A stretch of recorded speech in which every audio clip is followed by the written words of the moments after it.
All right, so Fired Up Fridays is now Fired Up Freedom. I just want to do a little bit of a recap of season one. It was amazing. I had so much fun, a lot of amazing guests, a lot of great conversation. It was really, really awesome. If you're someone who wants to have a growth mindset, if you're someone who wants to take action and go towards your goals, then Fired Up Freedom is great for you.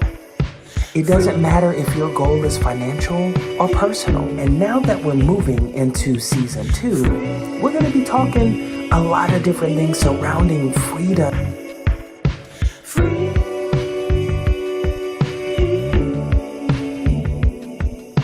When it's boom, there we go. By Mark. That's it. Totally branding. They call it branding now. Oreos with the green. Okay. Mint. Now thin mint anything. Thin mint anything. Those Girl Scout cookies. Those Girl Scout cookies. I like harmony and I like big sound. So I just started saying, hey, sing this, and I'd give people parts. I just started going to work. I don't know what I was doing. All I knew was to fix it. Well, hello there, family. You're listening to Fired Up Freedom with Steve Ryan. Fired Up Freedom. All right.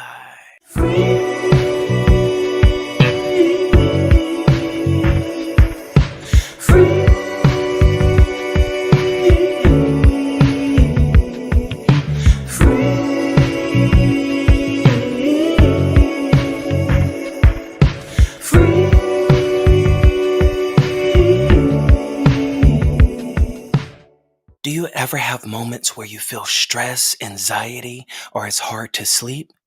Then meditation may be the perfect thing to help you. Come and join our meditation channel where there's 24 hours a day on-demand meditation music. Go to steveryan.com/meditation. That's steveryan.com/meditation. It's time to have freedom from the noise. Fired Up Friday is now Fired Up Freedom. All right. Welcome to Fired Up Friday. Yes. All right. Woo! I feel the heat. Well, hopefully it's keeping you warm if you're in a cold area right now. Well, I'm in Los Angeles. It's 72, but okay. 72 welcome, in January. Mark. Thank you. Yeah.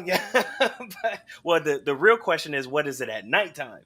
It's been getting down for us into the 50s, and that's, we wear coats for that. Most of the country would laugh, but it slipped into the high 40s one night, and I thought, oh, it's gonna snow. It's gonna.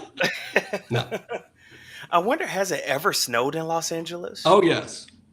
Mm-hmm. My sister lives on the she lives in Los Angeles General. It's just like on the outskirts, 20 minutes from me, and it snowed there this month. One morning, she had frost and a little bit of snow on the window. Wow! Because you're starting to get into the desert, on the way to Vegas out that way. So that makes sense. Yeah, but I live in Studio City in the heart of it, and it has never snowed here. Yeah, it's too much heat going on in the too much heat. We're fired up too. So Mark, you're in the music business. You're a producer and yes, and all kind of cool stuff. So, if somebody didn't know you, what would you say? Like, who's Mark? Who are you? Who's Mark? Well, I think people tend to recognize me sometimes. I don't have a famous name, and that's not what I do, because producers, people are like, who?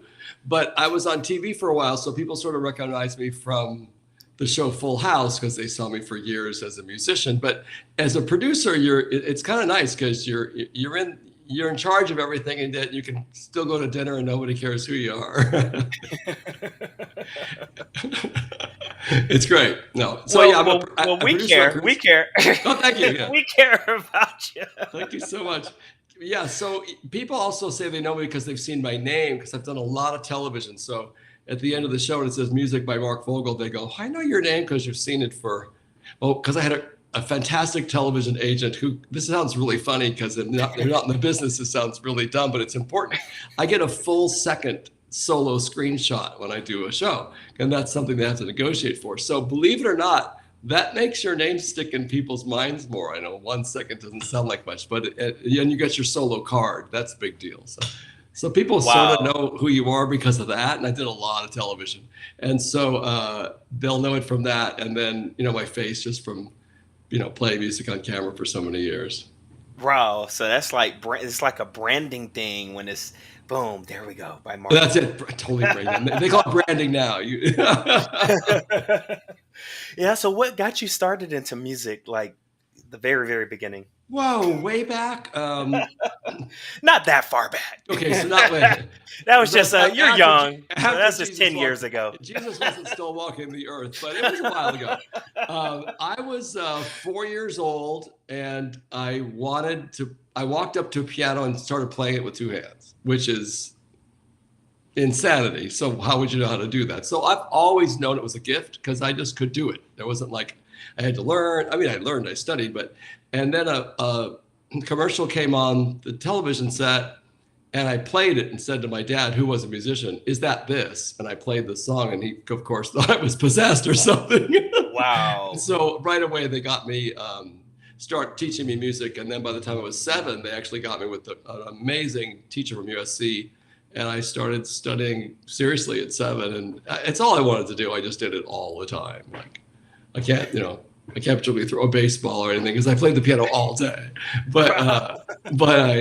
So I always wanted to do it. And then I was classical. When you're a little kid, you play the piano, you play Mozart, Beethoven, Chopin, Liszt, all the greats. And then I got into junior high and realized that if I played the piano around singers, that was cool. Like girls liked me, guys wanted to sing, like I made friends. So I'm very social. And so being a concert pianist sounded too solo, too lonely. Like you're on the road by yourself, you're on stage by yourself. I'm like, I don't think so. Plus I'm a very creative person, and you have to play Beethoven as Beethoven wrote it. And even as a little kid, I would change it. And my teacher, think USC, so very conservative school. And I'm a little kid studying with these people. And she said, a brilliant teacher, Maud Coburn, thank goodness she was my teacher, because most teachers would have whacked you over the head with a ruler and said, that's not how it goes. And she said, I know you know how it goes. Why are you doing that? And I said, I like this way better. And she said, better than Beethoven's? And I said, I do. She says, then you're going to be a composer and an arranger, which is exactly what happened. Wow. That's incredible. Yeah. So great teachers. You got to have great teachers who allow you to be you. That's really, really important. And then had a really wonderful, amazing, lucky break at 15 and got into television. I was a teenager with an office and a coffee pot doing local television shows as a music director. Crazy. Wow. Wonderful life. Yeah. Great people. Always great. And they were great people. I just was surrounded by really cool people. Well, how did you get that break? Did it just fall in your lap, or how did that happen? Okay, so I'm exactly 15. I'm like, you're like an awkward teenager. And the church I went to, the youth group at church, which was super cool, that had a singing group, and they got to go on this local television show. And Rachel Beeman, who changed my life, and anybody's listening, I love Rachel. She, who was only on the earth for a moment. She left so young. She was an angel on the earth. She had me on her show with all these kids, and she was a local celebrity with a local television show. This was all right near Disneyland. I grew up near Disneyland, so this was in Anaheim. And we went on to sing, and a guitar player was accompanying, and he was leaving, and there was going to be they were looking for someone else to be in charge of the music. And of course, being a snotty 15-year-old kid who only studied classical music mostly, I always thought the piano players or violinists should be the music director. So I spoke that. And she said, well, you must play the violin or the piano, or you'd never say that. So I played the piano. So she says, are you any good? And then you get shy. I'm like, oh, I'm pretty good. And really, I could seriously at that age play anything because I'd studied so many years. So they rolled out a piano. There was two studios, Studio A and Studio B, and they rolled out a piano from Studio B. It's a kid's show. It was covered with costumes and puppets and all this stuff. And I played the piano. And while I was sitting there, not knowing anything, the singers were around me, and they were all singing this song in unison. And I like harmony, and I like, big sound. So I just started saying, hey, sing this, and I'd give people parts. I just started going to work. I don't know what I was doing. All I knew was to fix it. And she looked at me and she went back into the office of the director of the show, and she came back out and she said, "Do you want a job?" And I said, "Doing what?" She's doing that. "Do you want to be the new music director?" And boom, I was in the television business. Wow. And so how did that lead from that to, you said you were on Full House earlier, like how did that lead from that to that kind of bookings? Don't laugh, I'm going to sound like a religious fanatic, but from another church thing. I met John at church, Stamos. And that was later. So when you grow up in Anaheim, by the way, first of all, I got to go to Disneyland every Friday. It was so fun because all your friends worked there. And LA is like a million miles away. Like it would be like moving from the Midwest into Los Angeles. It's not like that close. It's because it's far with freeways, and you're a kid in high school. And I started coming up here, and then the little show that I was working on, I stayed with it for years and changed my college plans and went to college locally so that I could keep my job. Was actually bought up by a company at Sunset Gower, who was the mother company to that little show, and hired me. And boom, I moved into Los Angeles. They gave me a house to live in, a parking spot on the lot, that's a big deal. I thought it was really wrong. And an office on the third floor next to famous people. I kept looking down the rows going, how did I get here? And all of a sudden, then I was in Los Angeles, and I've been here ever since. But went to a church. The best place to meet friends is to find a local church. Now you know nobody in town. And John Stamos was at the church, and really know him. It was a long. I'm not sure if Full House had even started. I guess it had started, but I didn't know him yet. And I hadn't seen the show, and I didn't really know who he was. I just thought he was a fun guy. So to me, it was just John. And I think it's why we're still friends, because I never thought of him as a celebrity. I mean, he's a humongous celebrity, but that's not in my eyes. And the pastor of the church asked us to put a band together for a church dance, because he's a great drummer. Actually, he's a really, really good drummer. So, and of course, me being the snob, like, well, are you any good? Or are you just like a TV drummer? And he was a great drummer. And so we put together a band, and we played a bunch, and then we played this big event, and it was a Saturday night. And he said to me, that was so much fun, and that whole band night's a whole other podcast story. It would take me an hour or two, but it was a great gig. And at the end of the thing, he said, I'm gonna put you on my show. And I'm like, yeah, okay, you're gonna put me on your #1 show on ABC, because it had already been going for like 3 years. And that was Saturday night, and Monday night I was on the set and started Full House. Wow. Crazy. All through church. Right? Go to church. Yeah, 2 different churches completely, by the way. But and through, just through music, through finding people that you connect with musically. It's so great. Like, that it's just so great. There's nothing better. Still doing it. Yeah. So like if you were not being mean.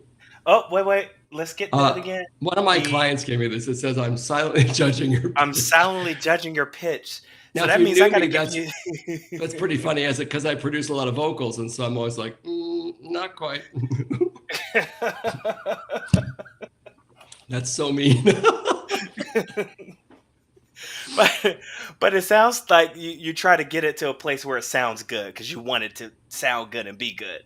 It's got to be the best it can be. Yeah, why waste your time doing it second rate? Like, do it right, Right, that's true. And I'm kind of do it fast, too, because I grew up on television. So, local television, you don't get a million takes. You're done.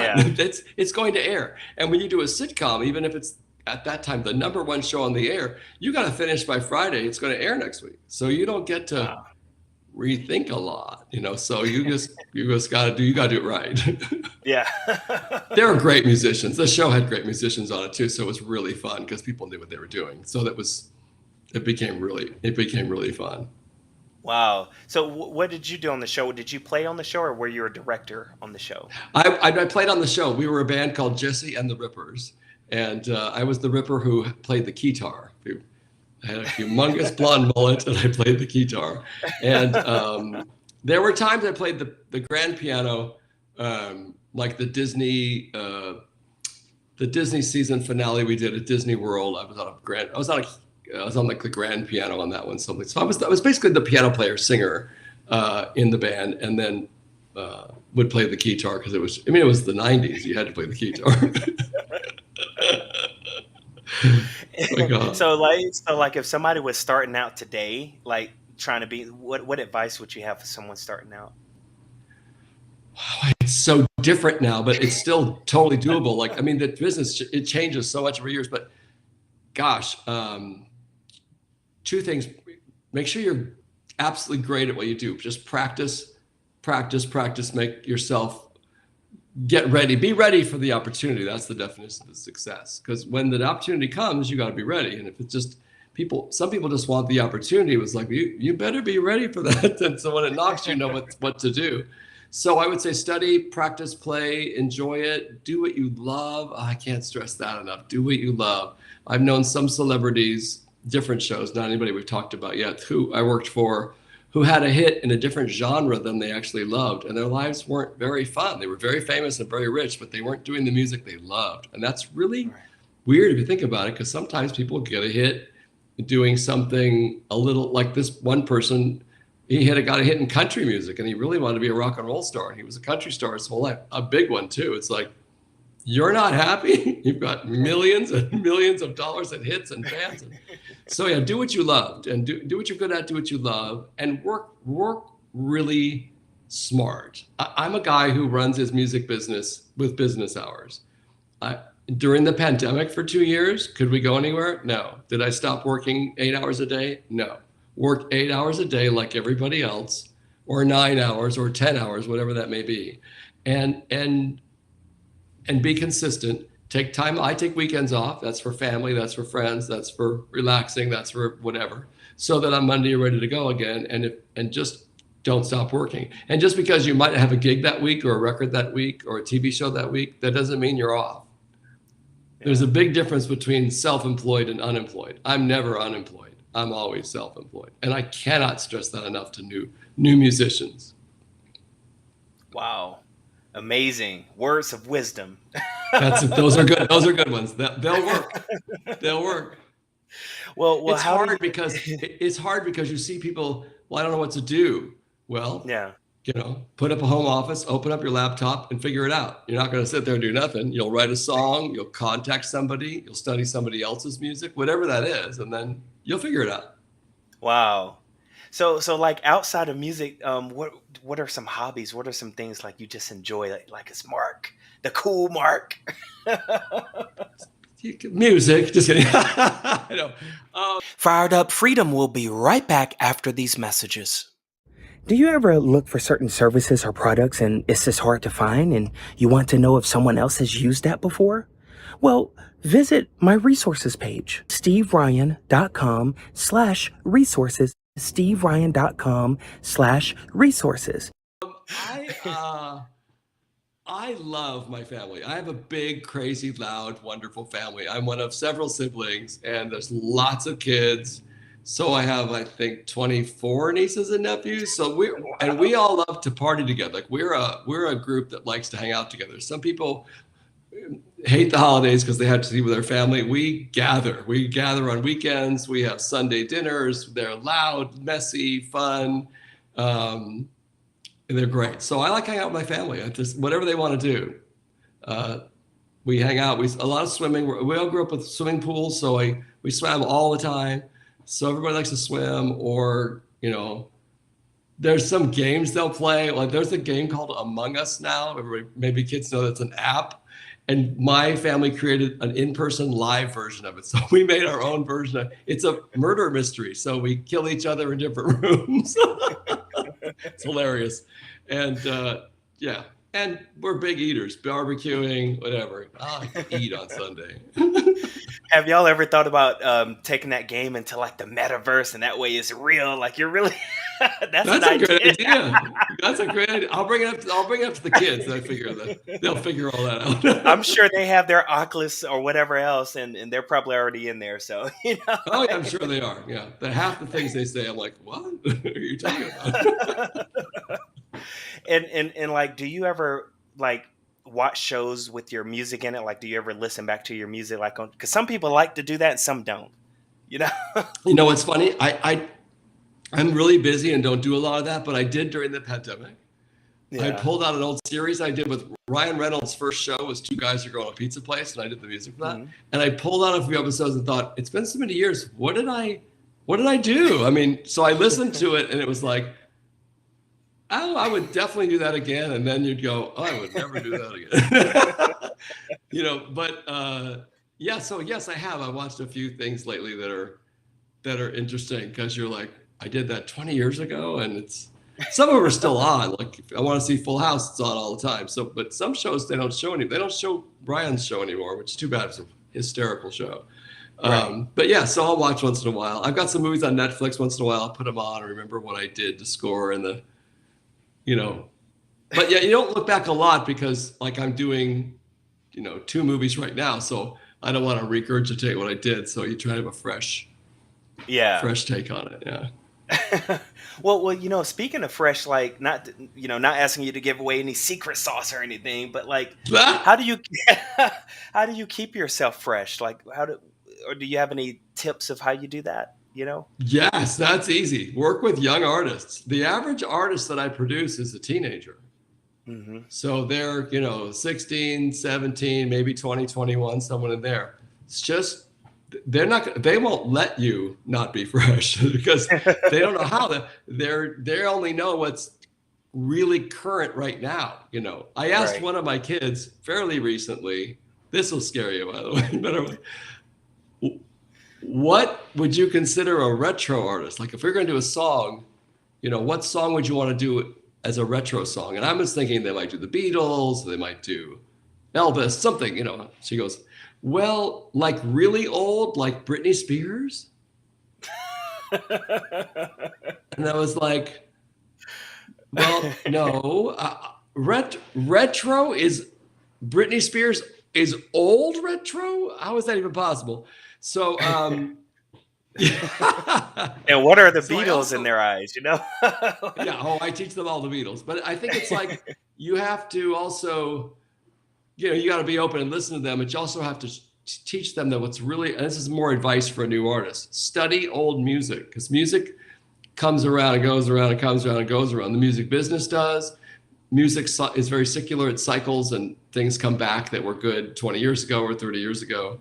I've been on a real campaign with my artists lately of, if you look at world disasters like the horrible influenza of 1918 and 1919, what came out of that was the Roaring Twenties and the Charleston, because once people finally were well again, they wanted to party. And if you look at the world wars, Glenn Miller came out of one and people went dancing, and Elvis came out of the other one and people went dancing.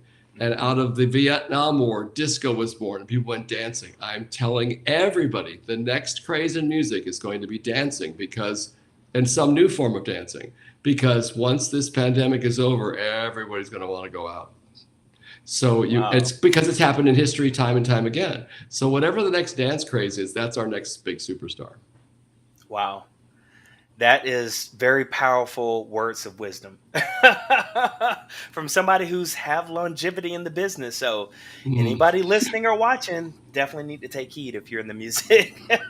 And if you have a really good dance hook, call me, find me. I'm looking for the next big hit to produce. Right.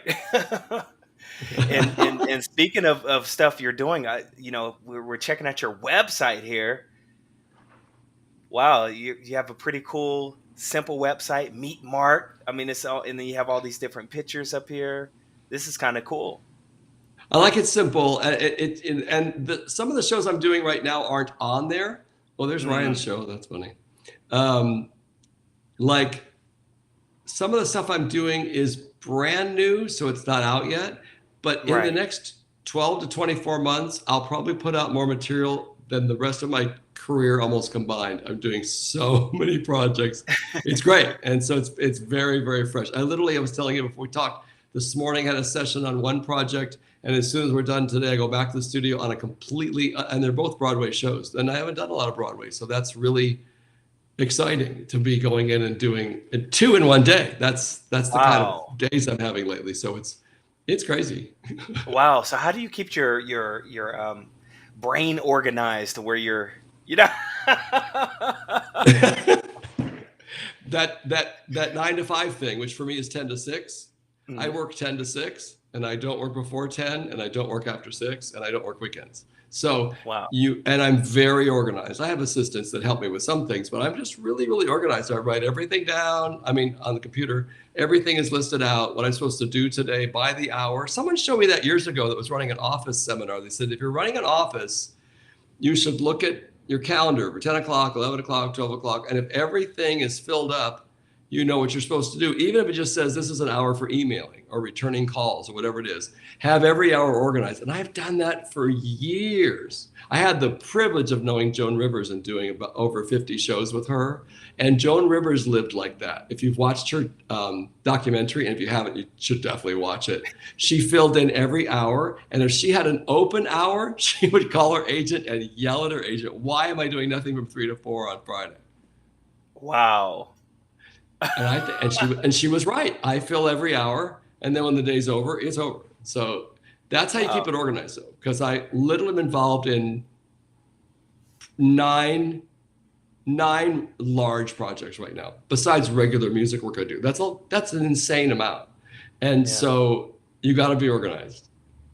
Wow. Although the other day I was writing on this one show, the one I'm going to do this afternoon, and I was showing them this one song, and I literally morphed into the chorus of one of the other songs, same show, and they started laughing. They said, "Is that the other song?" And I'm like, "Oh yeah, same tempo. Yeah, we'll fix that." They turned into 2 separate songs now, but that's what we're fixing today. But it's funny because one time you can, where am I? I also write everything down, write every note out, put all the lyrics out, make sure you know what you're doing, date everything. Or you'll write the same song again. Wow. So you're never tempted to go past 6, even by 30 minutes? No, I love to cook, and so at 6 o'clock it's cook and eat. No, Oh, so we're on a different subject now. So what do you like to cook? Like, and how did you learn how to cook? Did you just always know how to cook?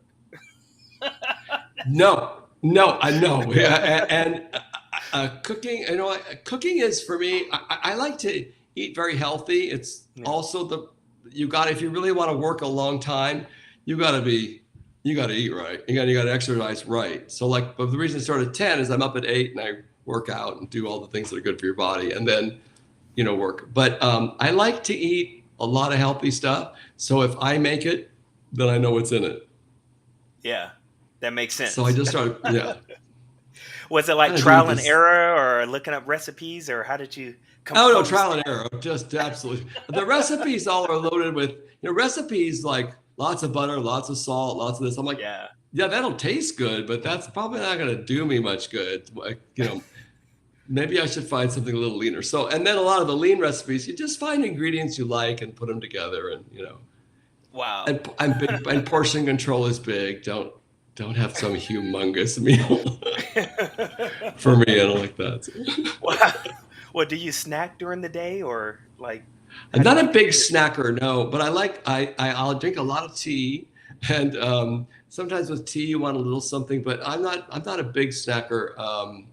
But I try and eat 4 times a day, not 3. Like breakfast, yes, lunch smaller, midday something, so that by dinner you're not like, I now have to have 7 plates of food. I'm so hungry. So I try and eat something around 3 or 4, and then at 6 you're not so crazy. I do have a sweet tooth, I will tell you that. I do like chocolate. I do have some chocolate at night. Wow, I have nothing to say because I have one too. Do you? Oh, yeah. What's your favorite dessert? What do you like? Oh God, are we really going? I do have a sweetness for Snicker bars, I have to admit.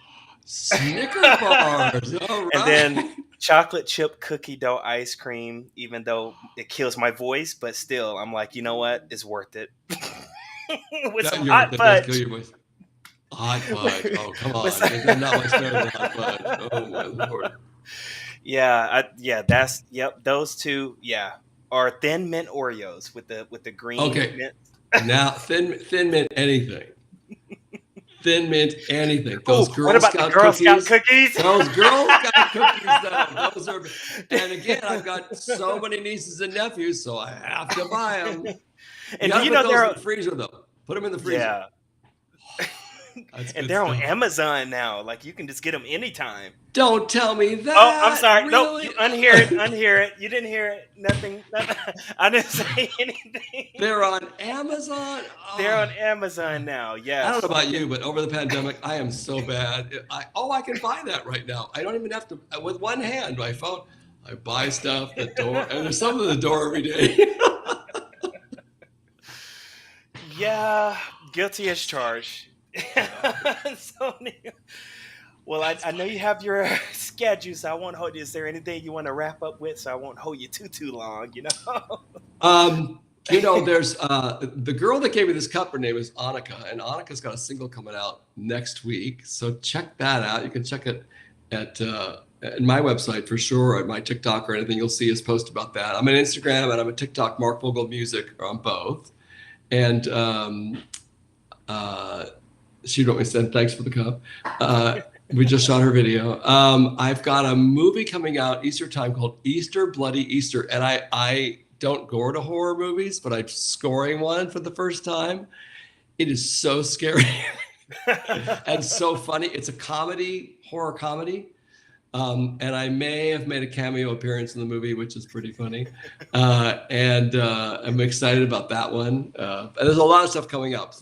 Please follow me. There's really some really great stuff coming out. There's a really fun surprise announcement coming about a Major League Baseball team in our city and me, which is you would never suspect. So, wow. And that's going to happen in March. So check that out. I can't wait to announce that one because my family's like, you what? Yep, that happens. So watch out for that. Do they ever get at you about certain, like if you ever do music for something that they like don't like or something, like do they ever pick at you for something like that? Well, that's a really, really good question. Not really, but you know what people will say to you, which is so funny. If you get a series or you get a motion picture, it's pretty awesome. And I've been very lucky. I've had 10 television series. I'm on my 9th motion picture. I've done over 200 records, but they'll say this, why'd you pick that one to be on?